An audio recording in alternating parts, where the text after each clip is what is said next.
terus nih Mang Benny nih sama Mas Suryani yang kedua nih daripada keutamaan kata Al-Imam Abu Lais As-Samarqandi, beliau mengatakan yang pertama kan yana lufadlal muta'alimin, kita mendapatkan seperti orang yang mondok pesantren, itu sangat luar biasa.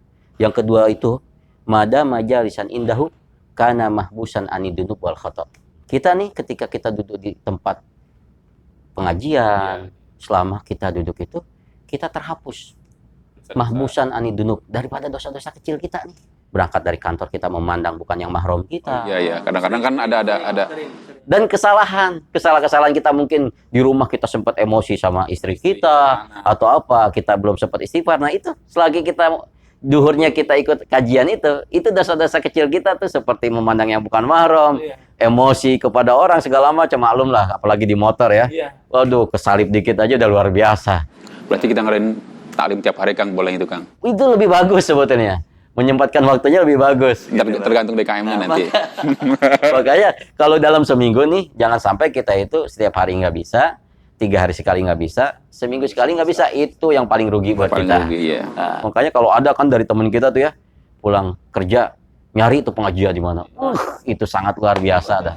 Teman kontrak saya ada. Ada kan? Ada. Nah itu semangatnya gitu loh. Padahal kita kadang-kadang pulang malam aja udah masuk ke rumah, Apalagi kita pas masuk malam, subuhnya harus tolab ilmu. Waduh, berat. Mantap. Hawa nafsu kita harus dilawannya benar-benar luar biasa ya.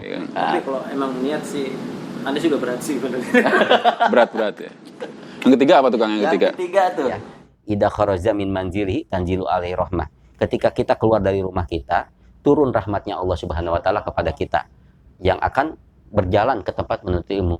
Nah, kalau kita nih, ketika kita keluar dari ruangan kerja kita, rahmatnya Allah turun. Kita naik lift, rahmatnya Allah turun kepada kita. Rahmatnya Allah itu sangat luas. Mungkin bisa maghfirahnya, pengampunannya Allah yang diberikan kepada kita. Nah itu disebut dengan rahmatnya Allah. Ya, sampai kita duduk di tempat pengajian itu terus curahan rahmatnya Allah turun kepada kita. Sangat luar biasa. Ya. Yang keempat apa? Idza jalasa indahu fatanzilu alaihi rahmah fatusibuhu bi barakatihim. Ketika kita duduk nih bersama guru kita yang menjelaskan, nah kemudian apa? Fatanzilu alaihi rahmah. Kemudian Allah itu menurunkan, terlebih memandangi pada siapa? Kepada guru kita, kepada orang yang alim dulu. Kita tuh hanya kena cipratannya aja, fatusibuhu bi barakatihim, maka kita mendapatkan daripada keberkahan. Keberkahan dari siapa? Guru kita. Karena dia orang alim, akhlaknya luar biasa, seperti itu. Itu ini Kang, saya ada pertanyaan satu. Kan kadang-kadang tempat buat minum yang buat ustaz, buat kiai gitu yang ngajar, itu sedikit ngambil keberkahan dari bekas minum ustaz, itu benar nggak ya? Betul. Asarul ulama barokah. Bekasnya orang alim itu berkah buat kita.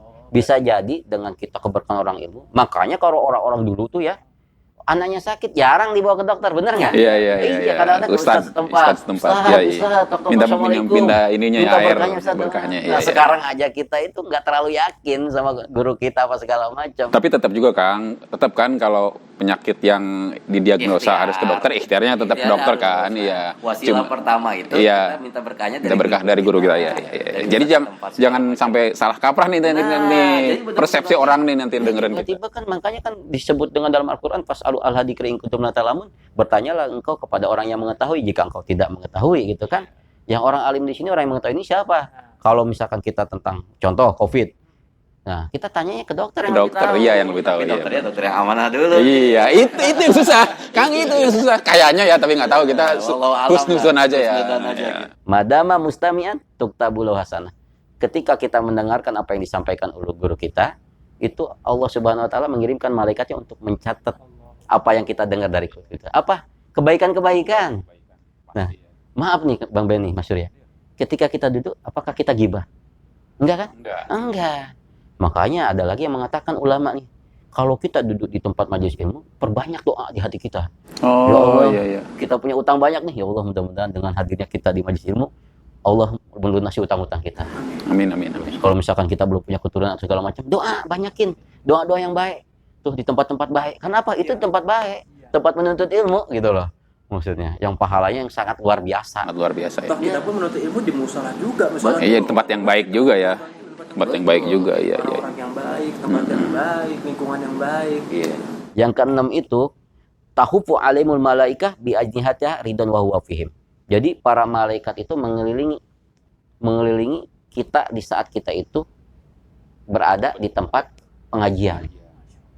Malaikat tuh ada, cuman kitanya aja, nadroh kita, pandangan kitanya nggak tahu. Di saat ada pengajian, Allah menurunkan para malaikatnya. Tuhafu alaimul malaikah bi ajnihatiha ridwan wa huwa fihim. Dan malaikat itu ridho dengan adanya kita di tempat itu, dengan duduknya kita di tempat itu. Kalau kita kan pengajiannya tuh di pas jam makan siang kan. Nah, itu lapar itu dijadikan alasan kan. Biasanya ya. Disitulah kita diujinya untuk melawan hawa nafsu kita, antara nafsu perut dengan nafsu kajian ilmu. Udah bisa mengajak teman kita. Pahalanya luar biasa. Pahala jariah buat kita luar biasa, mengalir terus. Akhirnya aneh ngajak teman yang lain. Aneh juga sering ngajak ente. Ayo turun. Iya. Sistem siapa yang masuk? Iya, itu dia. Jadi yang terakhir nih ya, yang terakhir itu kullu qadamin yarfa'u wa yadau yakunu kafaratan lidunub wa raf'an lidarajat wa ziyadatan fil hasanat. Nah, setiap langkah kita nih, kita keluar dari tempat kerja kita. Nah, itu tuh langkah kita tuh kemudian antara letakkan kaki demi kaki kanan, kaki kiri, itu kafaroh. Apa tuh kafaroh? Penghapus dosa. Menghapus dosa kita. Menghapus dosa kita. Warab an lidarajat. Langkah kita ketika kita diangkat itu mengangkat derajat kita dengan hadirnya kita ke pengajian. Bayangin tuh. Wa ziyadatan fil hasanat, dan Allah terus menambah kebaikannya kita. Langkah kita ketika kita diangkat, kita dihapus dosa kita, diangkat derajat kita. Bayangin.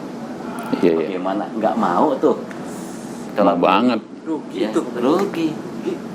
Ya kan, kita ibadah kita 1000 rakaat, ibadah sunnah kita belum tentu bisa. Dan cenderung nggak bisa kayaknya 1000 rakaat. Inna Rabbi qaribum